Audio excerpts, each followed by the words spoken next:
There's a special category of retail mystery reserved for massive global corporations that seemingly conquer the entire world, only to completely surrender half of a highly lucrative, fully developed country. Picture the absolute heavyweight champion of the convenience store industry.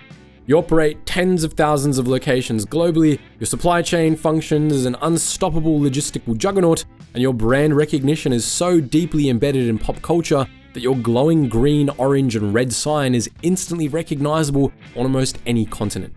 You possess the financial firepower to outspend regional competitors and the operational playbook to standardize retail on a massive scale. That's the exact reality for 7-Eleven.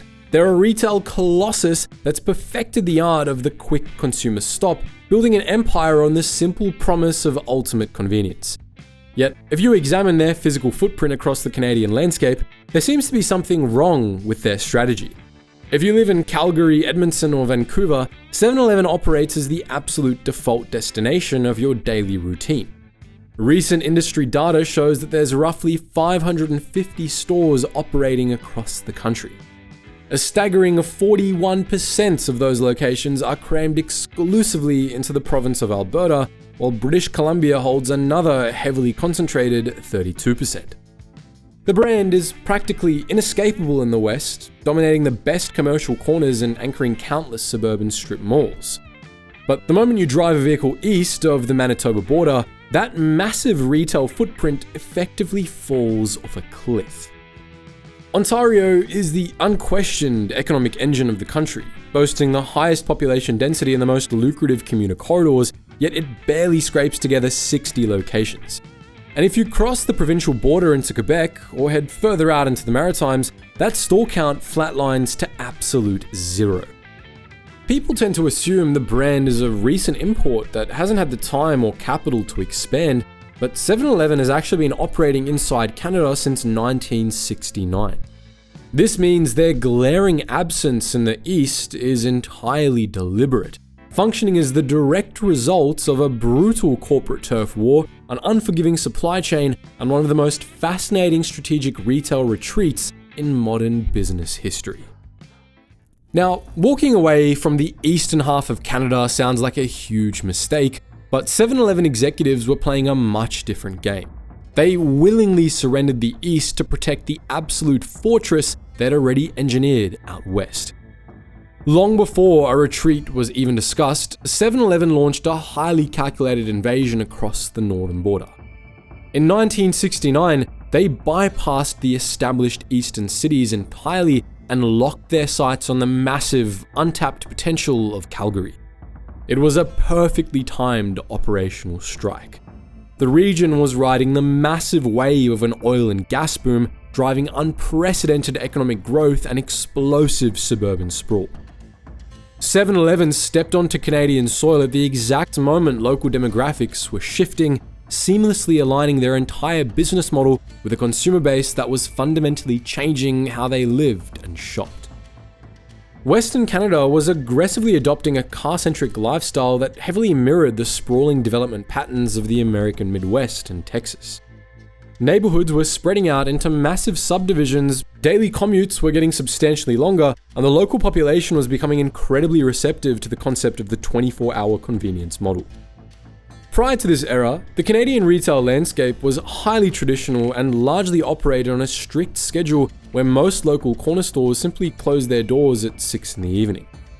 The idea of a brightly lit building that never locked its doors and sold everything from emergency motor oil to hot coffee at 3 in the morning was a radical novelty. 7-Eleven brought that specific brand of relentless American retail availability to a market that was absolutely hungry for modern consumer solutions. By capitalizing on that suburban shift, 7-Eleven wove the brand deeply into the mechanics of Western Canadian life and created a customer base so fiercely loyal that any regional competitor trying to push into Alberta or Manitoba immediately hit a brick wall. Locals had fully embraced that glowing sign as an untouchable neighborhood fixture. With the consumer market effectively locked down, corporate leadership poured millions into a world-class logistics network built specifically to safely shuttle fresh food and dairy across those vast prairie distances. That massive infrastructure investment fueled a beautifully simple playbook that sustained the company for decades. The overarching goal was to completely dominate the West, generate massive profits, and quietly bide their time before turning their attention to the rest of the country. The issue in biding your time is that it gives your rivals decades to prepare for the invasion. When 7-Eleven finally decided to turn their gaze toward the densely populated and highly lucrative consumer markets of Ontario and Quebec, the executives down in the US drew up a straightforward battle plan to duplicate their highly successful Western model and blanket the Eastern Seaboard with their iconic signage. Armed with massive capital reserves and global brand recognition, they fully expected to steamroll the local competition. They operated under the arrogant assumption that Eastern Canadian consumers would instantly abandon their neighborhood corner stores the moment a gleaming new 7-Eleven opened its doors. That easy conquest never materialized because 7-Eleven walked straight into a homegrown juggernaut named alimentation Couche-Tard. While the 7-Eleven executives were busy minting money out west, a Canadian entrepreneur named Alain Bouchard was quietly laying the groundwork for his own empire by opening a single convenience store in Laval back in 1980.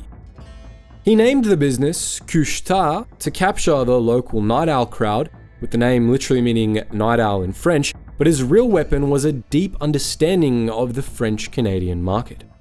Bouchard knew exactly what his neighbors wanted, recognizing that Quebec consumers fiercely favored regional products and craved the highly intimate feel of a traditional local dépanneur.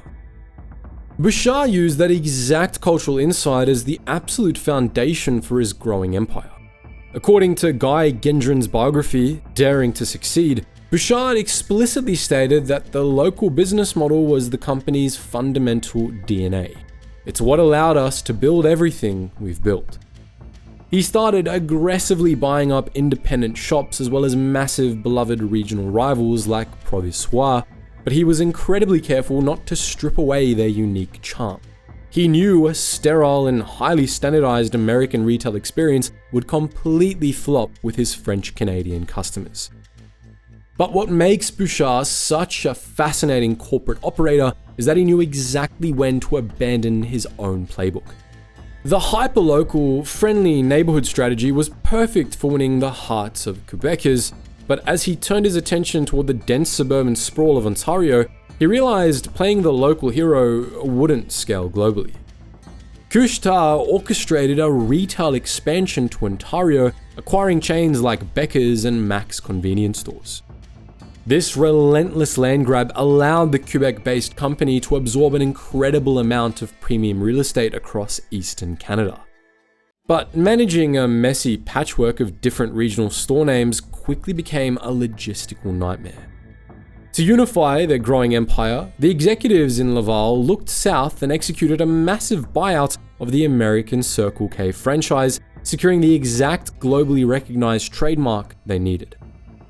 Armed with this new identity, they made the calculated decision in 2015 to completely wipe out the beloved historical Mac's brand across English Canada.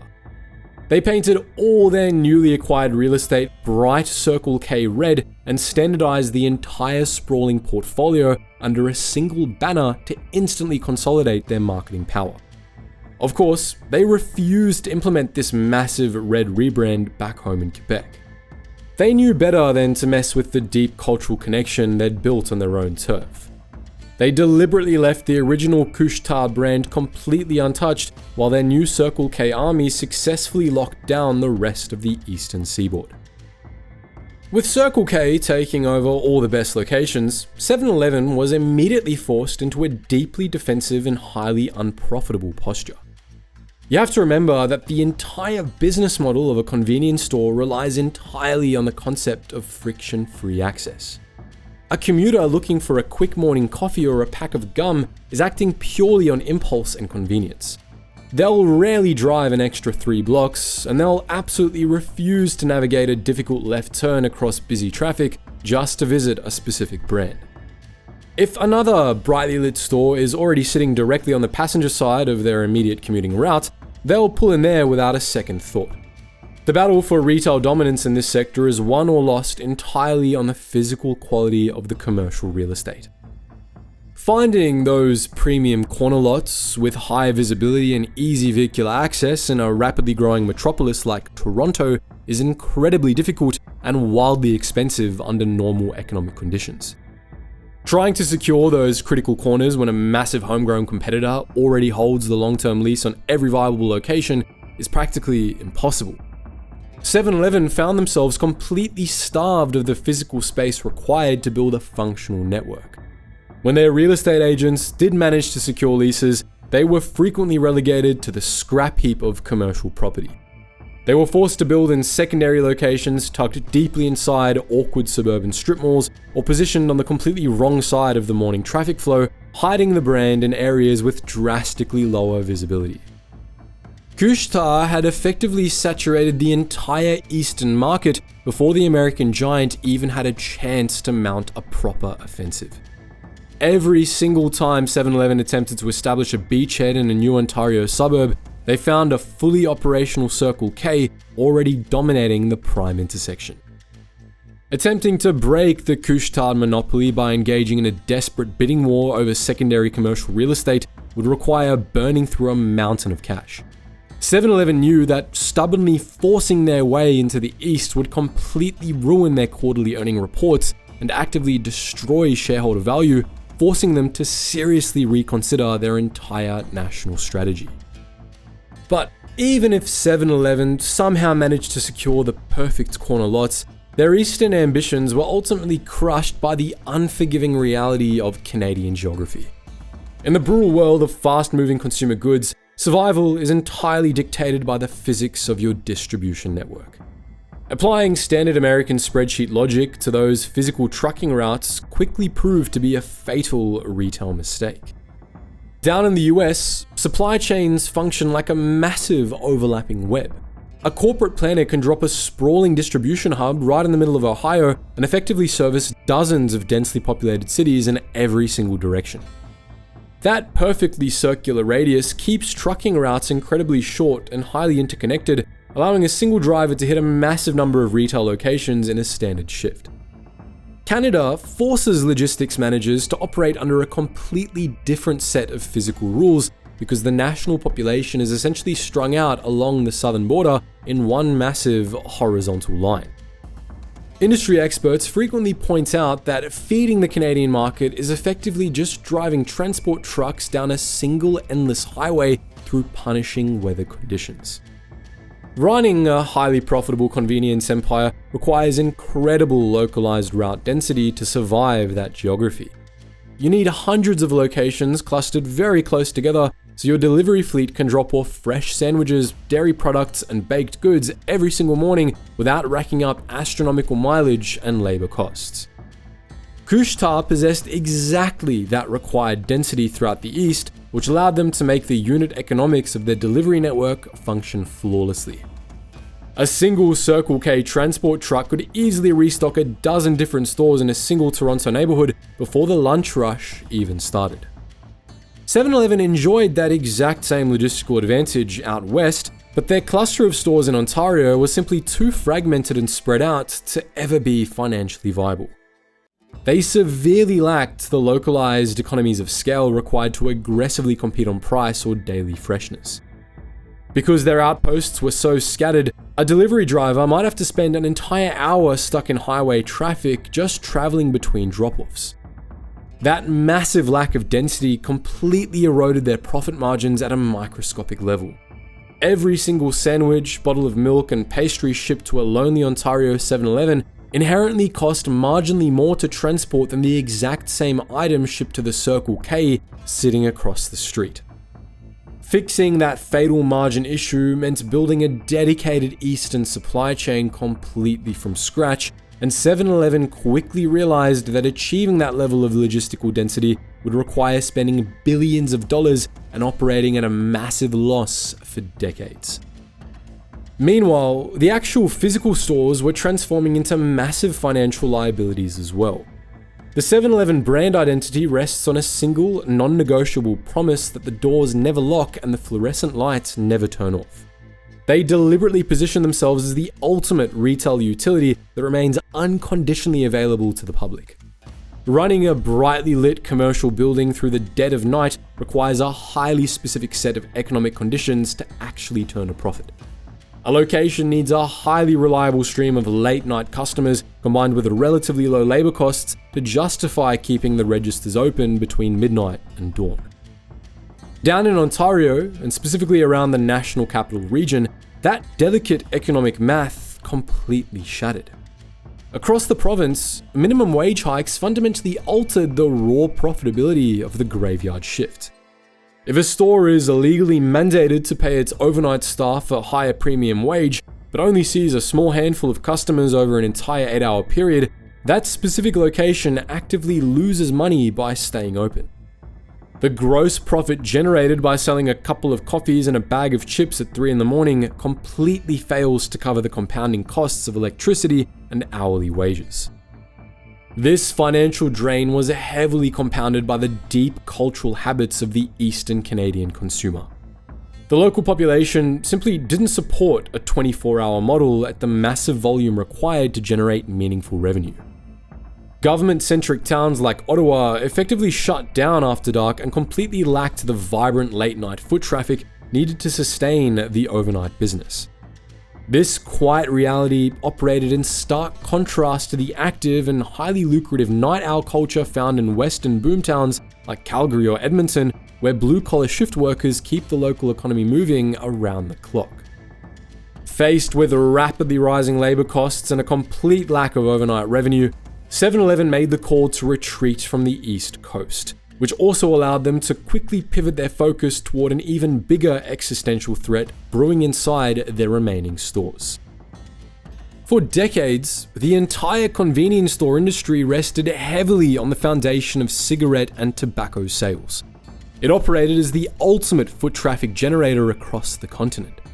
A customer would pull into the parking lot specifically to buy a pack of cigarettes and actually grab a high-margin chocolate bar or a sugary drink on their way to the cash register. Tobacco effectively subsidized the rest of the store and guaranteed a highly predictable stream of daily customers that kept the entire operation afloat. But changing societal norms and aggressive public health campaigns completely pulled the rug out from under that historical business model. Consumers were either quitting entirely or shifting heavily toward alternative nicotine products purchased through entirely different retail channels. Surviving this massive shift required a complete overhaul of the inventory to fundamentally change the reason people walked through the doors. The corporate leadership executed a massive strategic pivot toward high-quality fresh food and hot Japanese-inspired menu items.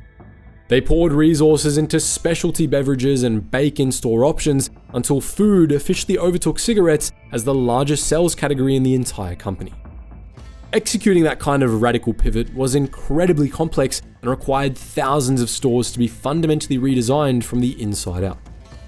Individual locations needed expensive new kitchen equipment alongside massive commercial refrigeration units and high-end espresso machines. 7-Eleven quickly realized that had they rolled out this highly expensive premium food strategy across a fragmented and struggling Eastern Canadian network, they would be bleeding their capital dry. With their focus completely locked on maximizing profits in the West, 7-Eleven activated a comprehensive strategy to essentially bulletproof their remaining Canadian territory. They recognized that the modern convenience store is inextricably linked to the fuel pump. If a commuter is pulling over to fill their gas tank, they're highly likely to walk inside the adjacent building and purchase a high-margin coffee or hot meal. Instead of trying to build a proprietary fuel network from scratch and competing with established energy giants, they announced a major partnership to integrate leading fuel brands like Petro-Canada, Esso, and Mobil directly into their existing Western locations. This brilliantly paired the customer trust of their new premium food offerings with the reliability of massive national fuel networks, creating an undeniable one-stop destination for daily commuters. They also went on the aggressive offensive within the supply chain itself, acquiring select distribution assets from Wallace & Curry Incorporated, one of the largest independent distribution firms operating in Canada. By buying up the actual logistical infrastructure, they vertically integrated their operations, ensuring control of the delivery schedules and preventing the kind of distribution headaches and margin erosion that had crippled their eastern expansion. And while 7-Eleven was busy optimizing its western strongholds and executing its massive food pivot, the corporate monster they'd left behind in Quebec grew incredibly ambitious. Alimentation Couche-Tard had spent the previous 2 decades quietly morphing into an absolute global retail titan. They had acquired massive convenience brands across Europe and the United States, utilizing their incredible operational efficiency to generate massive cash reserves and secure the backing of powerful institutional investors.